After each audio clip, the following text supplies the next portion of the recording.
Good morning, everybody. Happy February 1st. For those of you who did dry January and made it through the entire month, congratulations. I'm very proud of you. Those who did a damp January and cut down a little bit, I'm proud of you too. If you want to get in and do your InBody, try and get in here. Probably still not today because you've probably already eaten or had a cup of coffee, maybe tomorrow morning or Saturday morning before Holly teaches, but get in here and do your InBody, especially if you did one to start the month. I wanted to share some thoughts on the month with all of you, not just the dry January group. That's why I'm putting this in the zone chat.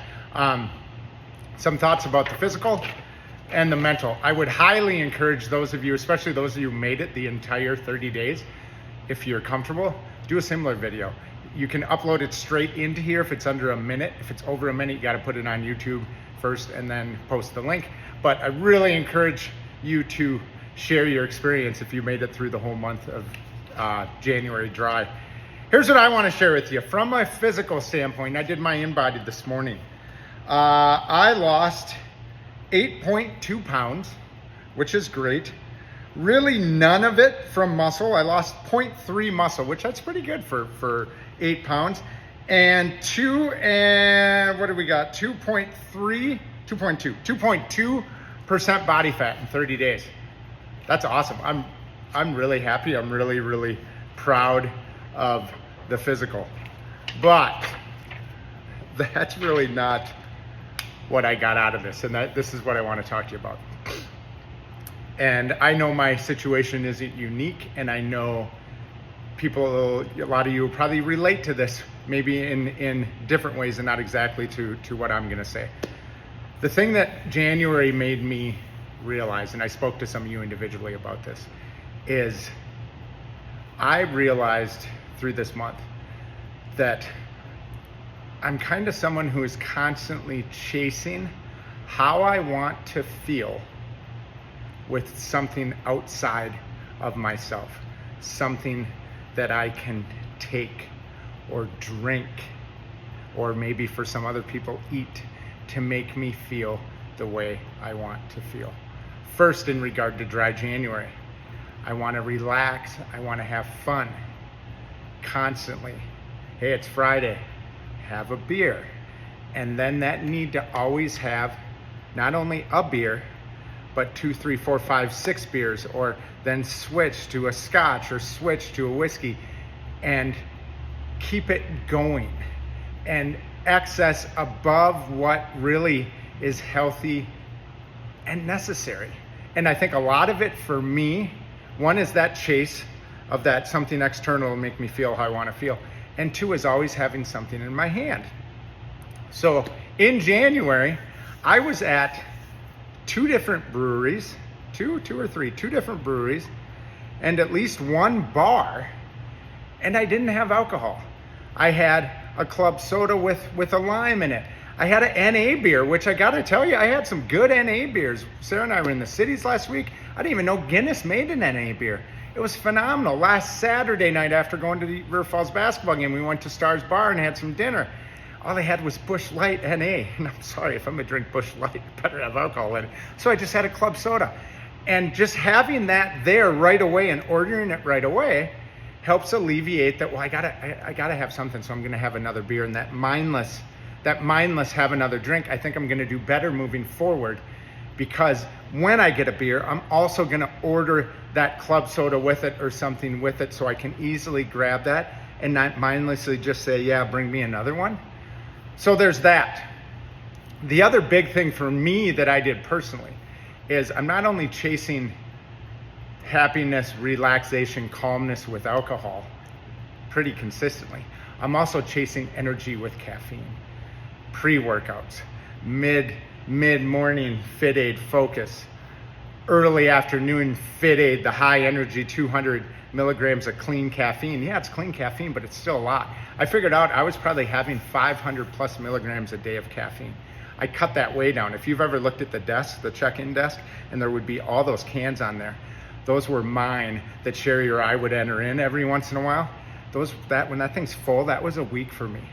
I didn't have any 200 milligram Fit Aids this month. I think I had 1 or 2 of the less caffeine focus aids. I only had pre-workout. I cut my pre-workout in half, and I drank my mushroom coffee, which has a little bit of caffeine. Didn't cut it out totally, so I didn't have a big crash, but through the day, my energy was consistent.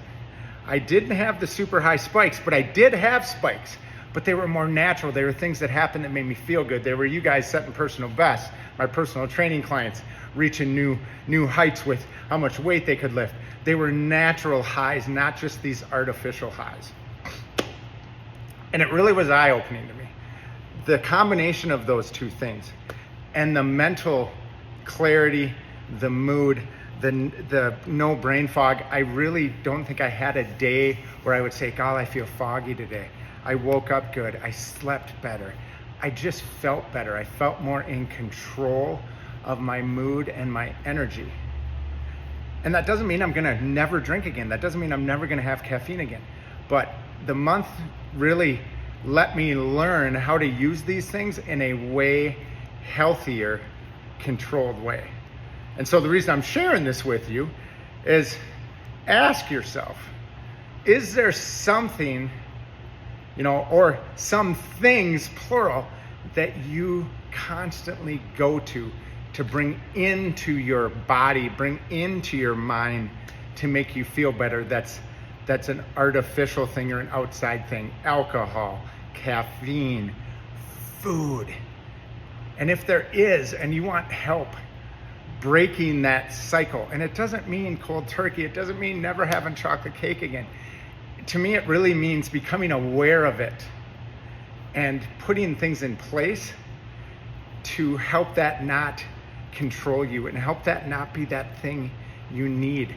I don't want to use the word addiction, but it's close. If you're constantly reaching for something to make you feel better or make you relax or make you feel calm or provide energy for you, that's not super healthy. And so if you want help with that, if there's something you have, please reach out to me. I'm not saying it's some miracle thing that, hey, if everybody just does 30 days like Eric did, you're going to be great and everything's going to be good to go. No, but it really worked for me, and I really feel like I'm going to have a different approach moving forward when it comes to alcohol, and when it, for me especially, comes to caffeine. And I'm really proud of that, and I'm happy about it. And it's February 1st, and I'm not sitting here itching to have a drink. Borderline, I don't want to give it up because I do enjoy a good beer, I do enjoy a good whiskey, but I'm borderline like almost not looking forward to it, not wanting to do it. I will, but it's really, really, really going to be controlled. So those of you who maybe had similar experiences in dry January and want some help easing back into it, please reach out to me as well. I feel great. I feel as good as I've ever felt. My mood is here. I've got a lot of things going on that are stressful, and this month I dealt with them calmly and in control, but still with an energy that was more natural and a clarity of mind. So again, I encourage those of you who did dry January, share your experience. It doesn't have to be 8.5 minutes long, but share your experience.